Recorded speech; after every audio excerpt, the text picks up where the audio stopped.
An interagency IDP mapping and gap analysis exercise conducted in October 2012 in Galkayo reported that 10,000 IDP families live in 25 settlements in Mudug region, some of whom are protracted for more than 10 to 15 years.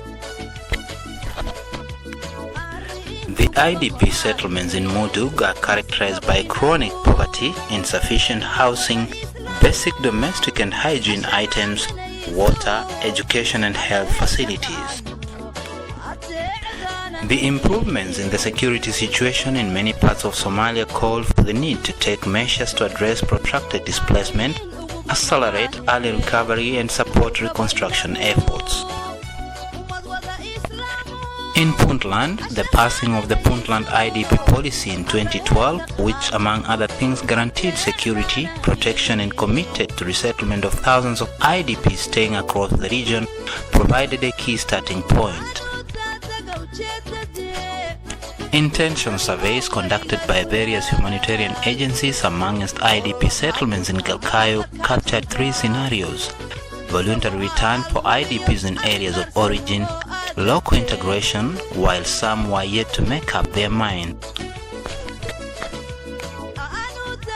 A sizable number of the IDPs surveyed had expressed interest in local integration. It is in the backdrop of this that UNHCR, in collaboration with the local government, initiated a local integration pilot project that targeted 200 IDPs and members of the poor host community in Galkayo.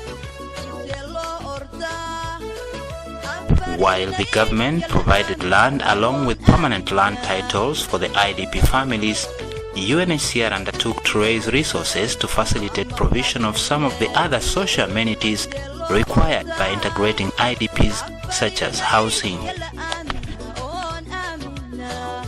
In order to promote the idea of integration, the project adopted the owner-driven shelter construction approach for the 200 beneficiaries of the project. UNHCR engaged two partners with expertise and experience in executing the planned project activities. While Intersource was responsible for the owner-driven shelter construction, a local organization, GECPD, took charge of the community mobilization aspect of the project. Community mobilization activities included engagement of various community stakeholders, including the targeted beneficiaries from the three settlements of Bulo Valley, Bulo Control and Walshat Gali. Local authorities, elders, religious leaders, the youth and professionals were also actively engaged in the planning and execution of the project. Mobilization activities included sports activities targeting youth from both the IDP and host community and consultative forums for the stakeholders.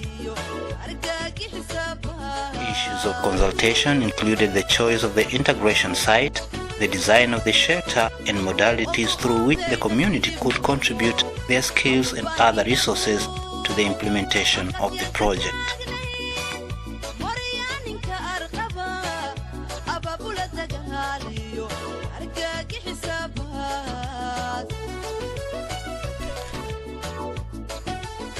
The package for the integrating IDPs included a one-room permanent shelter on a 100 square meter plot for each beneficiary, a borehole to ensure continuous supply of water, cash-based livelihood support, a market, and a standard UNHCR NFI kit.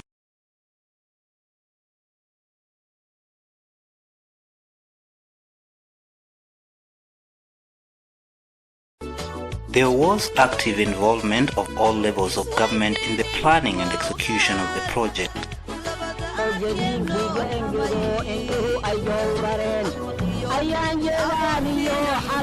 The first set of 56 IDP households relocated to the new site in August 2014, where they were warmly received by their hosts.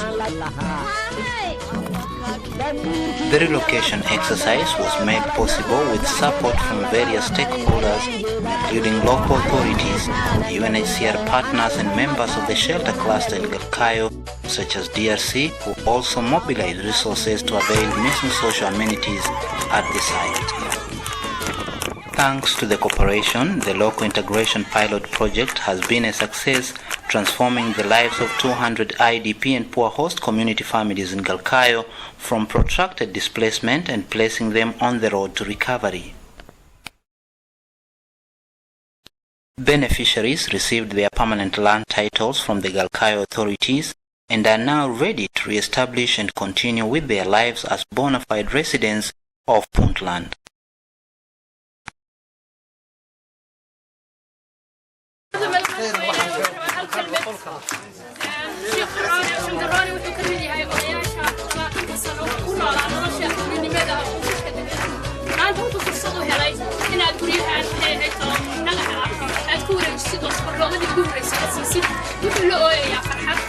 Alhamdulillah.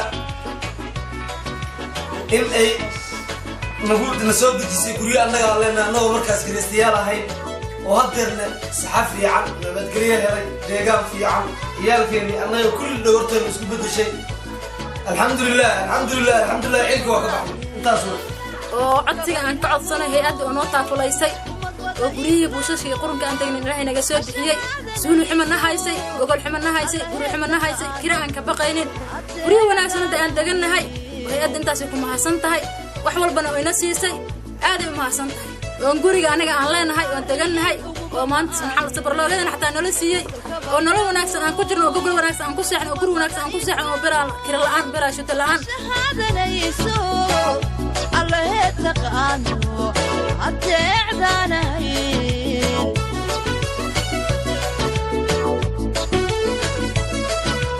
أنو تاتقو جددي للغوة يقسوال قولوا لحاد وطن ما الله كعب سفا سواء الهميو أرقرسو أدتين